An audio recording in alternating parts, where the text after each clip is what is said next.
kali ini saya sedang berada di salah satu rumah produksi desain baju di Tanjung Selor, di mana untuk proses produksinya ini menggunakan bahan-bahan yang ramah lingkungan yang berasal dari limbah sisa produksi sendiri, Tribuners. Nah, di sini saya ada di Buje Butik, di mana lokasinya ada di Jalan Mangga 2, rumah nomor 73, Tanjung Selor, Kabupaten Bulungan. Yuk, ikut kita kepoin di dalam gimana sih produksinya.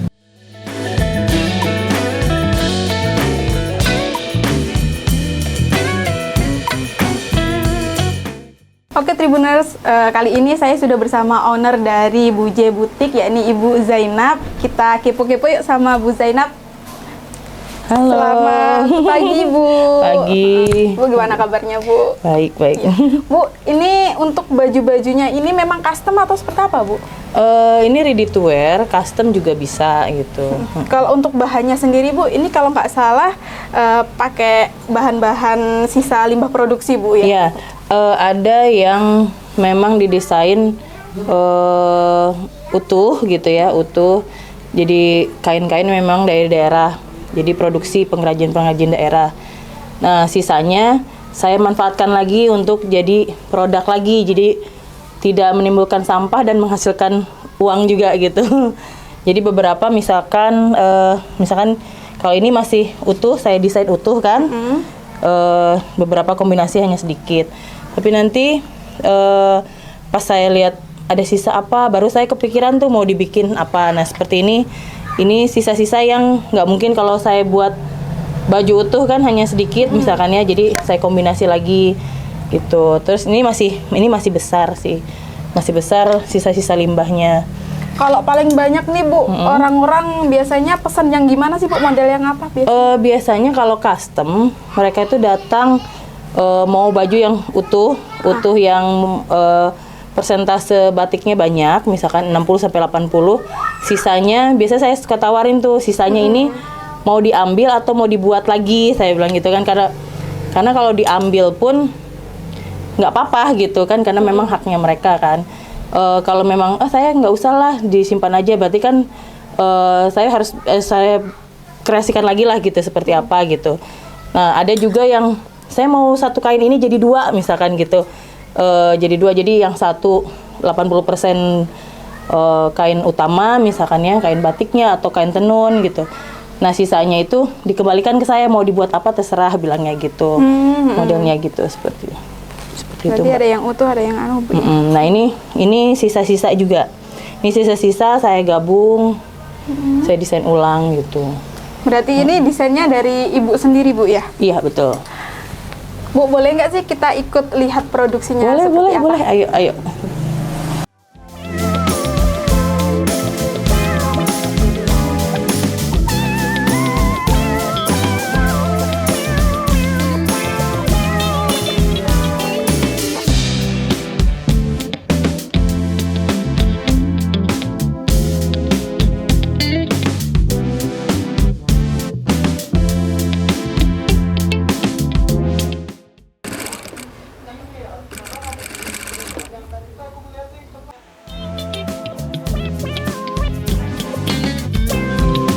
Nah, ini kainnya dari kain-kain kecil.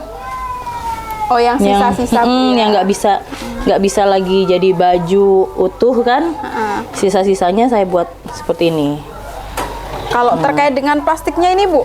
Plastiknya ini telo bag namanya. Oh, telo bag. Telo bag ini dia terbuat dari bahan telo gitu ya. Jadi kalau sudah dibuat seperti ini, nanti prosesnya ada pemasakan gitu. Jadi dimasak di air panas, diangkat sudah hilang gitu plastiknya. Oh, berarti ini ramah lingkungan Bu, ramah ya? lingkungan. Aman kalau misalkan ya. kena unsur tanah atau air Betul. Bu ya? Betul. Kalau dia kena air dingin mungkin prosesnya lama gitu. Jadi kalau kena air panas langsung lebur.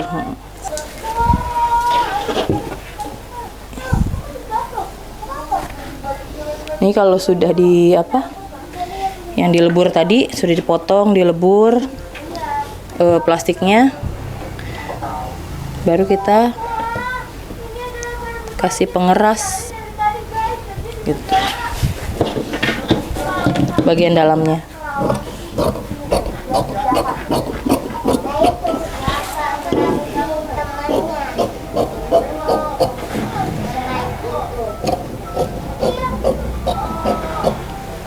Ternyata itu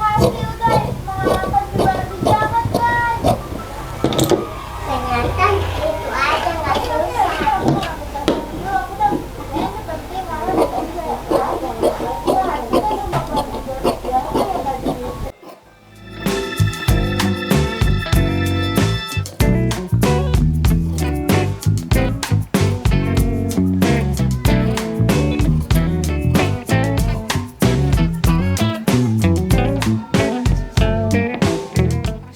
Nah, Tribuners, ini sekarang kita lihat-lihat nih untuk proses pengepresan dari kain sisa limbah produksi atau hasil kain perca-perca ini.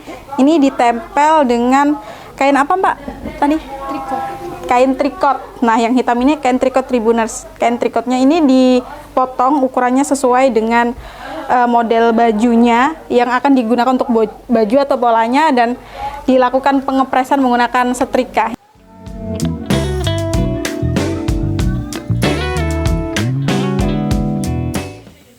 Nah, nanti hasilnya kayak gini, Tribuners. Dia akan menempel dengan sempurna. Ini gunanya, fungsinya agar kainnya itu lebih tegak atau lebih tebal.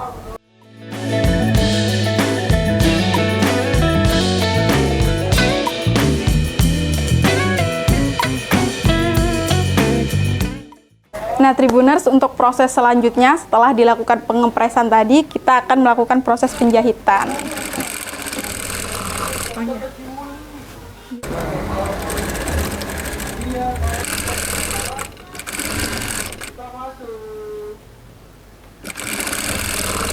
Awalnya sebenarnya saya backgroundnya kan guru. Saya pertama ngajar di sini, saya tanya-tanya siswanya kan, kamu kalau lulus mau kemana gitu kan. Terus mereka jawabnya tuh di luar dari bayangan saya gitu. Jadi paling saya mau jaga toko bu gitu kan, paling jadi di fotokopian di mana gitu. Loh, selama 3 tahun belajar busana, saya bilang kan, masa pikirannya ke situ gitu kan. Nah, ternyata setelah saya perhatikan memang belum banyak nih industri yang bisa menyerap tenaga gitu ya, tenaga anak SMK lah terutama. Terus yaudah deh, daripada saya kemana-mana mencari industri gitu ya, untuk minimal mereka PKL di mana, akhirnya saya buka sendiri gitu.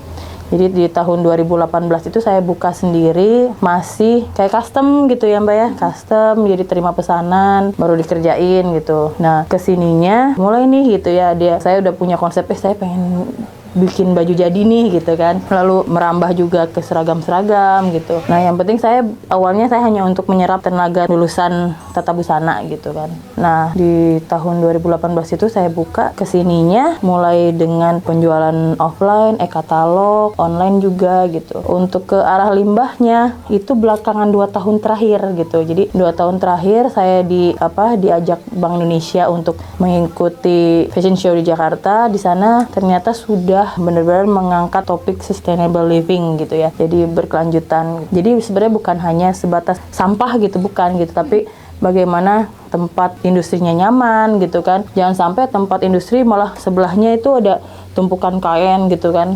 Terus yang kerjanya nggak enak udaranya gitu karena sisa-sisanya gitu. Nah, mulai saya mau kemana ini gitu konsepnya gitu. Kalau saya buat laku nggak gitu kan. Jadi akhirnya saya pikir tiap yang pesan, awalnya kan pesan custom, saya selalu tanya, ini sisanya mau diambil nggak? Kalau diambil nggak apa-apa gitu. Jadi meminimalisir sampah yang ada di saya sendiri gitu.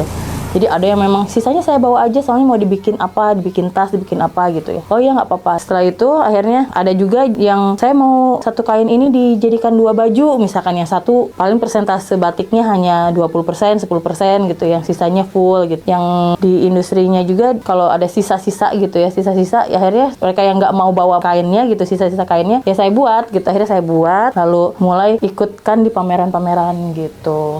Dan itu nggak langsung kena sasaran gitu ya. Jadi memang kadang dibawa ada yang nggak laku, namanya usaha gitu, namanya juga usaha ya. Saya mulai menganalisa nih, oh nggak bisa nih kalau jualnya hanya sebatas saya bawa aja gitu. Ternyata harus di komunitas-komunitas tertentu gitu, yang benar-benar pecinta-pecinta lingkungan gitu. Sebenarnya saya itu nggak terlalu banyak punya karyawan tetap. Jadi yang tetap ini sebenarnya 2 orang. Selebihnya itu kadang mereka yang magang ya, dari yang magang lalu yang sudah pernah kerja di sini saya bantu untuk mensupport buka sendiri gitu. Jadi ada sementara misalkan saya ada mesin, sementara saya kasih pinjam dulu deh, bawa pulang dulu gitu, karena posisinya dia rumahnya jauh waktu itu kan. Lama-lama bisa kebeli sendiri gitu kan, Bu saya beli aja deh mesinnya, bilangnya gitu. Alhamdulillah jadi pada buka sendiri. Jadi untuk memenuhi pasarnya, kalau tidak diproduksi di sini ya yang sub-sub tadi gitu, yang sudah buka usaha. Sebenarnya marketnya itu komunitas-komunitas lingkungan, jadi pecinta lingkungan gitu, yang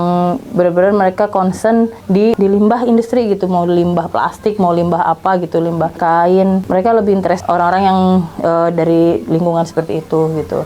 Biasanya orang mikir ini kan sisa kain gitu kan, ini kan sisa kain aja harusnya bisa murah gitu. Tapi kita kan nggak jual sisa kain, tapi kita jual kreativitas gitu. Kalau kita jual sisa kain mungkin nggak seberapa ya. Kalau jual sisa kain ya sudah, satu karung kan Rp500 kalau di Jawa tuh kan, Rp500.000 atau Rp500 atau Rp1.000 gitu kan satu karung. Kalau kita memang menjualnya sisa kain, tapi kan kita menjualnya adalah kreativitas gitu. Jadi kenapa yang diutamakan adalah desain produk gitu kan, bukan lagi sisa kainnya atau identik sampahnya gitu, enggak gitu. Jadi kalau untuk masalah harga ya kembali lagi komunitas-komunitas tertentu itu lebih paham sebenarnya.